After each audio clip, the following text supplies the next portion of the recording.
Veamos ahora un ejemplo de aplicación. Se tiene un sistema para vaporizar determinado líquido. Líquido que entra a un recipiente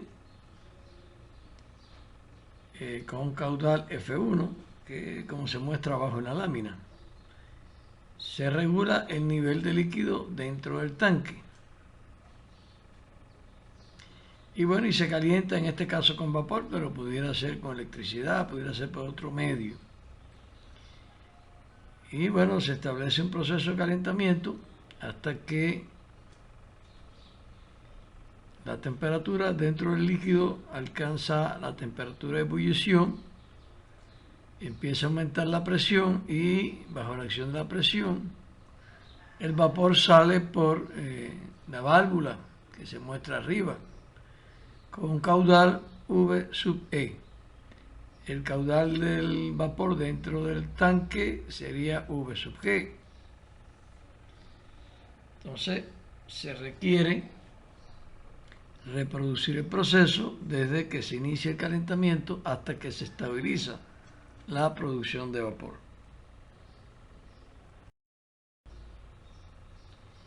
Entonces se han de considerar dos etapas en el proceso de simulación.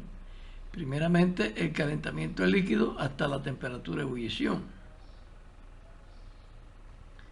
En esta etapa, como no se está produciendo vapor hacia el exterior, sencillamente se mantiene el nivel original y el caudal de agua de alimentación es igual a cero. Igualmente el caudal de vapor se considera igual a cero, aunque realmente se está produciendo vapor y ese mismo vapor se va condensando. O sea que es prácticamente despreciable la cantidad de vapor que se genera dentro del recipiente.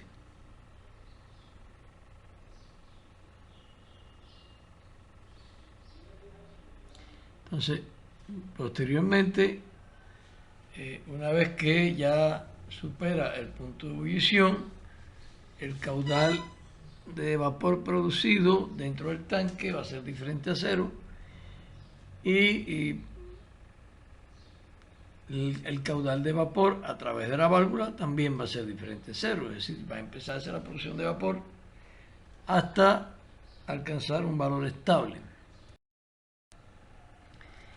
Las relaciones principales que interesan aquí está la temperatura y la presión se establecen de forma determinada por la ecuación de Antoine, la que aparece arriba en la lámina. A la mitad de la lámina aparece la presión P como función de la cantidad de moles, de acuerdo a la ley de los gases ideales, muy conocida por todos los ingenieros químicos por lo menos. En la primera etapa, es decir, en la fase líquida, se establece la expresión 3 que tiene que ver con el incremento de la energía interna del líquido como resultado de la diferencia de temperatura entre el recubrimiento del vaporizador y la temperatura del líquido. Y bueno, la designación de la simbología utilizada. La ecuación diferencial, enumerada como 3, está sujeta a la condición inicial de que la temperatura es igual a la temperatura que tenía el líquido en el momento de inicio del calentamiento. Y se integra hasta la temperatura de ebullición correspondiente a la presión inicial del sistema. En la fase de ebullición, al término de la derecha de la ecuación, pues se le incrementa el término que tiene que ver con la energía que sale con el vapor. Así, adquiere la expresión que está en el centro de la lámina. Es decir, como la variación de la temperatura interna del líquido es despreciable, pues entonces la derivada se puede ser igual a cero y el balance de energía para la segunda etapa queda por la expresión última que aparece en la lámina. Pues bueno, sencillamente la derivada a la izquierda de la expresión en el centro de la lámina se hace igual a cero. De tal manera, las relaciones a utilizar se expresan en esta lámina. Es decir, donde la ecuación de los gases ideales, pues bueno, se sustituyó el número de mol como masa partido peso molecular y nos da la primera ecuación de trabajo, ¿no? La ecuación de Antoine, balance de masa en la fase de vapor, como la diferencia sobre la variación de la masa es igual a la diferencia entre el caudal de vapor al interior del recipiente menos el caudal que sale por la válvula.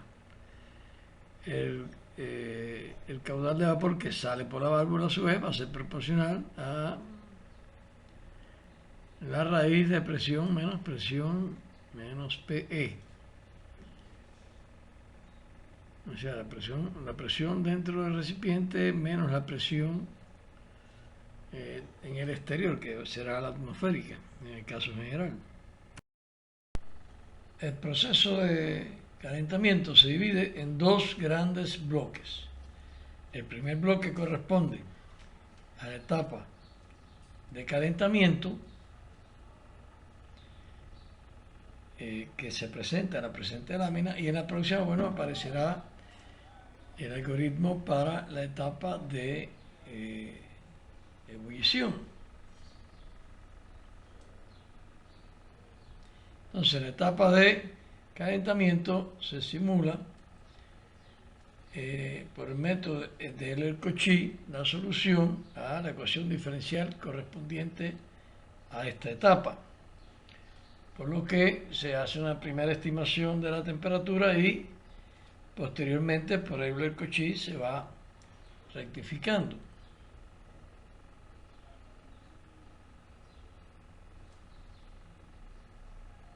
El proceso concluye cuando se alcanza la temperatura de ebullición, es decir, que tenemos el proceso de inicialmente la primera estimación por Euler y después el proceso iterativo hasta alcanzar la temperatura de ebullición. Y bueno, se va registrando los valores de temperatura para que se reflejen en la salida. En el segundo bloque, correspondiente a la etapa de ebullición del líquido, se soluciona iterativamente el sistema de ecuaciones algebraicas que determinan la presión y temperatura en el recipiente. Se calculan los caudales generados por la ebullición y de escape al exterior del vapor. Al igualarse ambos flujos, el proceso se detiene porque ya entonces se alcanzó el estado estacionario.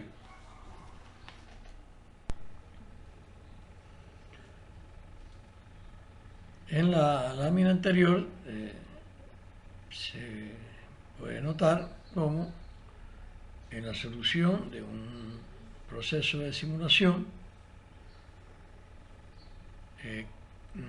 cuyo esquema básico corresponde a la solución de ecuaciones diferenciales ordinarias, convive estos métodos numéricos para este tipo de ecuaciones, pero además se involucra también la solución de sistemas de carácter implícito en los que se aplica los métodos iterativos estudiados en la clase anterior. Así podemos concluir que los métodos analíticos aproximados en la acción de ecuaciones diferenciales lineales brindan mayor precisión que los métodos numéricos siempre que se haga posible su representación en un entorno suficientemente próximo a la solución de la tarea estudiada. Es decir, la primera aproximación debe ser suficientemente próxima a la solución definitiva. Entonces, bueno, los métodos analíticos son aconsejables. El método del Cauchy con tratamiento iterativo aporta soluciones numéricas bastante precisas, suficientemente precisas, y exige al mismo tiempo un algoritmo que realmente no es nada complicado. Aunque bueno, se pueden utilizar otros métodos disponibles en la bibliografía, sobre todo los de Runge-Kutta. Los procesos reales se caracterizan por describirse por modelos de diferentes tipos. Por ejemplo, en este caso, según habíamos señalado, conviven algoritmos para la simulación de ecuaciones diferenciales ordinarias y sistemas de ecuaciones algebraicas.